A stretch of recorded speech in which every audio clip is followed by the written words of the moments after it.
On l'avait mise de côté. Pour aujourd'hui, ça je peux vous en assurer. Attends, c'était dans C'est Jurassic Ah Park. oui.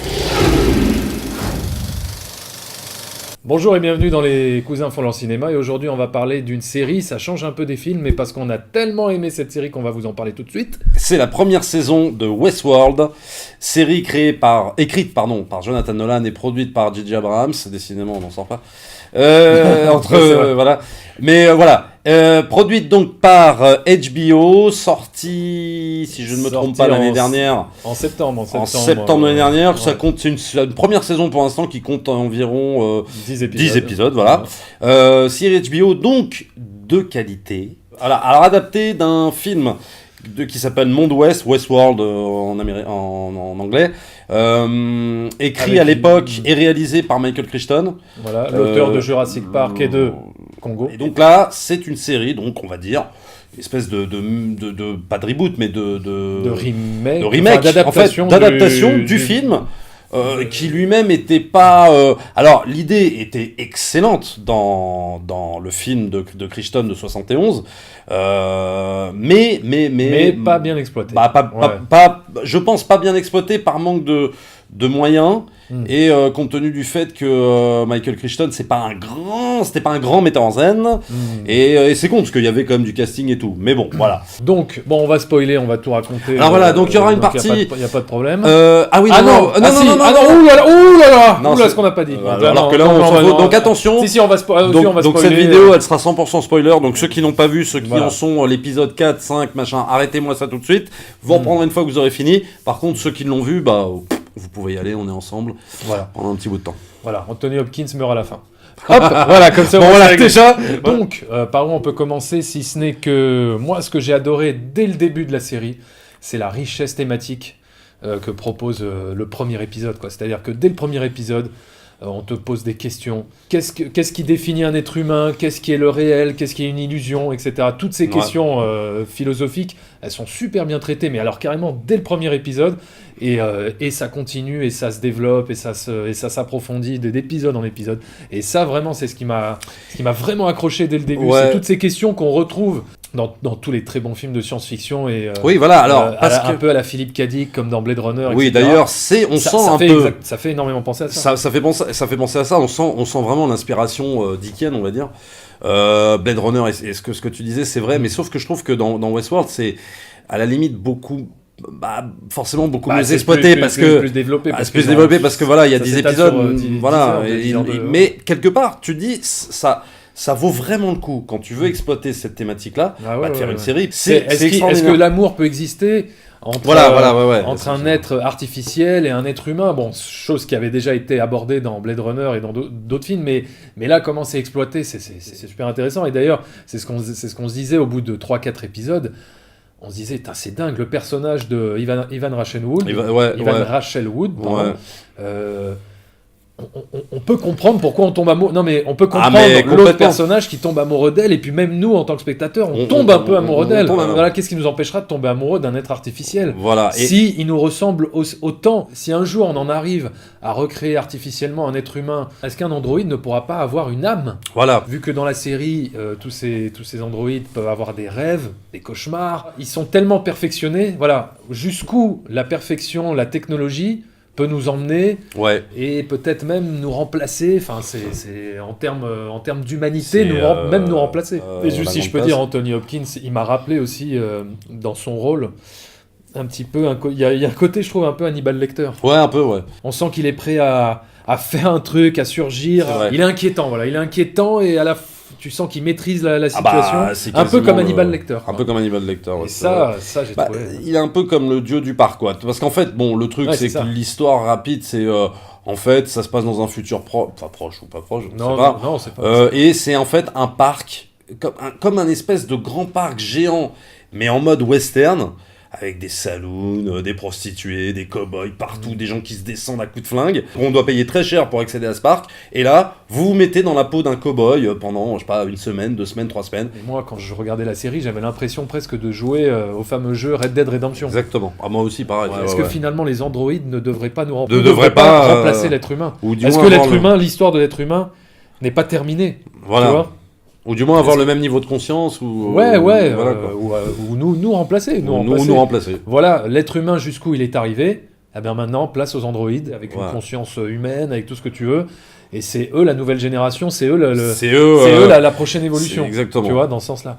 Donc c'est pour ça, la saison 2, comment ça va se passer, la cohabitation entre les androïdes qui sont complètement libérés et les êtres humains qui vont vouloir quand même les contrôler. Les contrôler, parce que la série nous amène à ça. C'est-à-dire que la série nous amène à ce que les androïdes soient totalement libérés. Deviennent comme des êtres humains et tout ça, et ça s'arrête là, quoi. C'est-à-dire que paf, qu'est-ce qui va se passer effectivement Et d'ailleurs, à la fin, on découvre qu'il y a en vérité d'autres parcs, d'autres parcs à thème. D'autres parcs à thème. Le monde des samouraïs. Le monde des samouraïs. Je me demande s'il n'y a pas le délire moyenâgeux. Si, je crois que. Il y a ça. Je crois qu'on entreaperçoit un truc comme ça moyenâgeux. Et tu dis, mais en fait, il peut y avoir tellement de possibilités. Et tu dis, mais c'est dingue. Après, ils sont bien gardés le truc, parce que dans le film, c'est révélé tout de suite.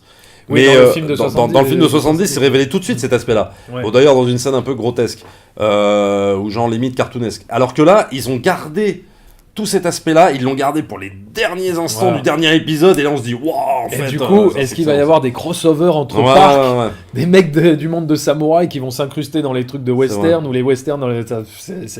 Voilà, là je pense qu'ils ont établi un terrain de jeu tellement vaste et tellement ouvert qu'ils peuvent s'amuser pour nous régaler sur plein de saisons. On retrouve aussi des thématiques très dickiennes, effectivement, avec par exemple le personnage de...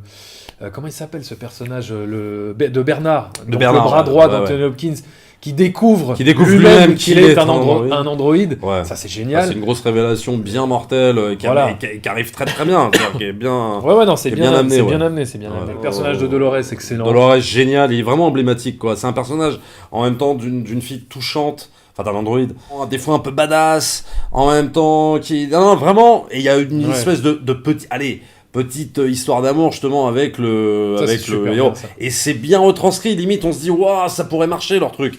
Et le truc, c'est que la réalité reprend ses droits et reprend le dessus. Et puis aussi, ce que j'ai adoré aussi dans la série, c'est la reprise de musique super connue, mais en mode saloon, et en mode, avec des différentes orchestrations. Ça, c'est super bien. Dès le premier épisode, t'as Painted Black, là, des Rolling Stones. Rolling Stones, t'as même t'as du Amy Winehouse, t'as du... Oui, voilà, en mode musique de saloon, là, avec le papier à musique et tout ça. C'est super bien. Alors, elle est notée combien ? Alors, les notes. Les notes. Ah oui, les notes. Mais les notes, là, on va donner IMDb uniquement. Parce que sur Rotten, c'est... Si, sur Rotten, ils notent les séries, puisque ils ont noté Outlander. Ça va. Ça va, quoi. Alors, non, mais d'abord, on va donner notre note. Oui, alors notre note, ouais. Alors, voilà. Donc, pour cette première saison. Ah oui, donc c'est pour la première saison. Bon.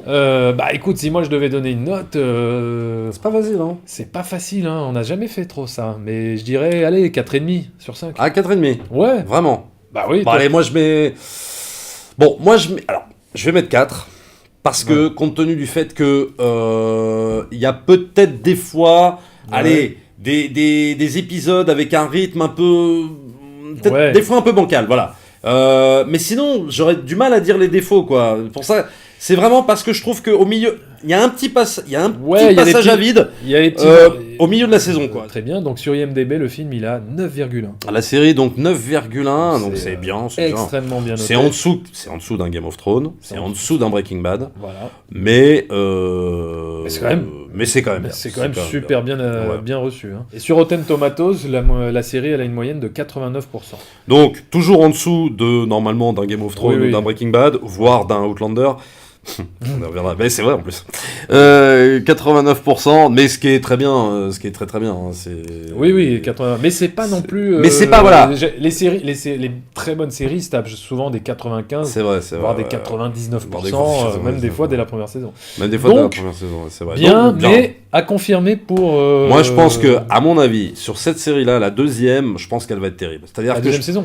J'ai l'impression que ça va être encore mieux que la première. C'est-à-dire vraiment là, ils vont monter. Je pense que c'est une série qui va monter en puissance au fur et à mesure, vraiment. Qu'est-ce qu'on pourrait vous recommander alors à la suite de regarder Outlander. Non, mais en termes de série télé. Alors, on en aura une, attention, dont on va vous parler.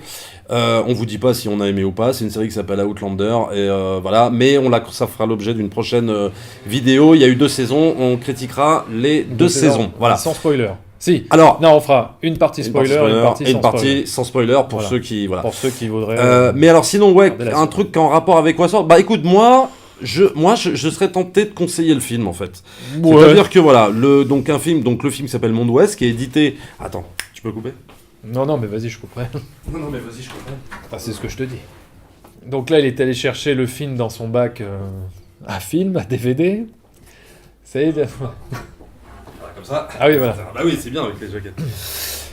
Donc voilà, donc moi je serais tenté, oui, donc de faire donc en recommandation, bah en fait de recommander le film donc des années 70 de Michael Crichton, donc Monde Ouest, donc qui est sorti dans une petite édition DVD chez Warner, voilà, avec français, anglais, sous-titres, etc.